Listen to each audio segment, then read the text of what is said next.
All right, college football fans are gearing up for a 2024 season that will literally be like none other. We've never seen anything like this in terms of change all happening at once. And when I say change all at once, take a look at this.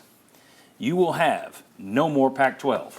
The Pac-12, Pac-8 as it was in the 70s, Pac-10, no more. So that's gone. Colorado, Arizona, Arizona State, and Utah are all joining a new 16-team Big 12. UCLA, USC, Washington, and Oregon are joining an 18-team Big 10. 18 teams, wow. Texas and Oklahoma are joining a 16-team SEC. Stanford, Cal, and SMU are joining a 17-team ACC. Yes, the Atlantic Coast Conference finally comes to Stanford and Cal. There will be a 12-team playoff. Remember, for, my entire life up until about 15 years ago, there was no way you will ever have a playoff. Can't happen, won't happen. Well, you had a 4-team, now it's jumping to 12, and before the 12 launches, they're still talking about a 14. In-helmet communications, that's a first. 2-minute warning now coming, like the pro game. Players now have unlimited transfers, so good luck knowing players. Pay-for-play rules no longer exist, in part thanks to Tennessee and their lawsuit. And you're on the verge right now, so by the time the season gets here, you may have player revenue sharing that's already meted out, that's already figured out, or players as employees. I've never seen anything like it. No one's ever seen anything like it. It's a whole lot to get used to, a whole lot to wrap your head around. When you're watching a game this year and you see Oregon versus Michigan, you're going to say, oh, wow, good intersection. Oh, no, that's a conference game. Jimmy, is there any way all this change at once could hurt how fans view college football? Or are they already just so in it, there's nothing that can happen? No, I think it could hurt college football. I don't think that you can look at the last 2 years and say, oh, look at the ratings, or look at women's basketball with Caitlin Clark, or look at other things and then make a blanket statement. I think you have to have a bigger sample size of that. I still know people that don't know what conference West Virginia's in. So, and a lot of people are resistant to change. So I think there's the chance of turning some people off about it. I don't even know what conference they're in. I don't know this. I don't know that. Some balk at the fact that players can enter the transfer portal every year and get a better deal from NIL.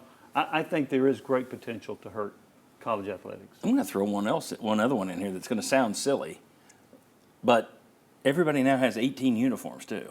So not only are you flipping on a game and not knowing who these two schools are, once you figure out who these two schools are from their uniforms, you're still going to have to remember, now what conference are they in? That's just another thing to throw out there. Josh, could it hurt college football, this much change at once, or college football fans dyed in the wool? I think that college football is still going to thrive and build. I wonder about the moving around of networks with the teams. Can you legitimately find them? Do you have access through the different streaming? And streaming, yeah. Yeah, so I'm kind of throwing that into the mix. That could have been on there too, yeah. Yeah, so all that said, though, I think some of the changes we're seeing to the conferences, people will see, well, okay, what game's on today? Oh, I get Ohio State, Oregon? I'm kind of interested in seeing those two teams play.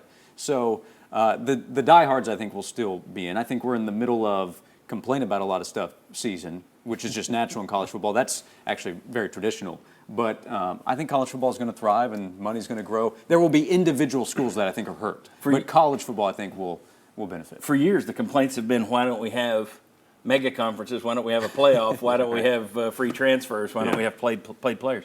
Will, could any of this hurt college football? No, it's recession-proof. It's completely recession-proof. Now, what we will get is Josh and I in our shows will get 10 text messages a week in the text box that we have complaining about the change and I'll never watch again, and then everyone's going to watch. So that's what it's going to be. Now, does it hurt the Oregon State, Washington State fan? Yeah, that hurts them. Right. But for the SEC fan, the people in Knoxville, the biggest thing that hurts still, I think, college football is half of the games that every team has are unwatchable right now with cupcake opponents and then dead weight within your own conference. If people are still willing to go through that, yeah, they'll deal with all these other changes. It doesn't change the way they consume football for the most part. I think it's untouchable in the South. I think it's untouchable in the Midwest. It's very much touchable out west. There is nobody cares in the East anymore. It is a middle of America kind of sport these days. The wings are gone. So I think it can be hurt. I looked this week and I saw last year on television, the top 100 television shows 95 were NFL games. 95 of the top 100. We down here think, oh, how many were college football? Yeah, that doesn't compare to pro football. No. Pro football is recession-proof. Yeah. Although they deserve a kick in the tail, pro football is just bulletproof. College football, I don't know. The number one rated college football game last year was Ohio State-Michigan. It ranked number 58 on that list. So you got 95 NFL games on there.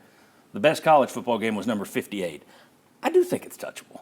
I do wonder I think people will still turn it on. Saturday afternoon, we're going to flip it on. It'll be good for ratings, blah, blah, blah. I don't know if they're going to connect to it. I don't know if the next generation is going to connect to it in the same way that we did growing up, knowing that this is my team, these are my small amount of rivals. I don't know. I think it could be dangerous. This segment brought to you by A.G. Hines Company. The beauty of going with a local building materials company is that they have what you need right here. They don't have to send off to Oklahoma City to get it. The home office didn't send it to Saskatoon. They are the home office right here, downtown Knoxville, on Hines Street, appropriately enough. That's what happens when you're in business for more than 100 years. They name streets after you. Heck, there were people with saloon doors back when they opened. That's how impressive A.G. Hines Company is. And if you are doing a do-it-yourself project, by all means, be smart. Get down there, check them out before you start your project. Guarantee you're going to be happy you did. aghines.com to learn more about one of Knoxville's best companies.